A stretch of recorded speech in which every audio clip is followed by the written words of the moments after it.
tai kągi, sveiki visi, su jumis sveikinuosi ir vėl aš Pauleris. Ir šiandien aš jums parodysiu, kaip reikia parsisiųsti Huzuni cheatus, kuriuos aš dabar turiu, bet aš jų nenaudoju. Bet padarysiu turbūt specialiai video, kaip žaidžiu su jais. Tai va, norėsit parsisiųsti, numesiu šitą visą linką į descriptioną. Tai va, spausit downloadą, jums išmes šitokį.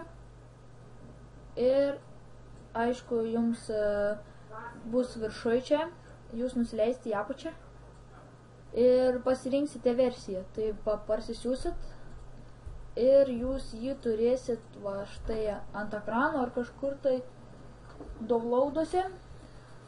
Tada pasijungsit Minecraftą, pasidarysit edit profile ir open game dir.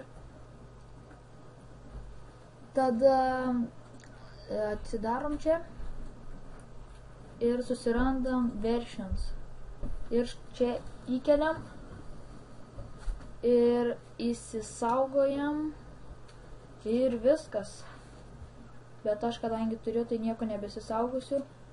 Ir čia galėsit pasiimti versiją šitą Huzuni, arba tiesiog jei norit be cheatų, tai pasirinkat kokį savo norit versiją.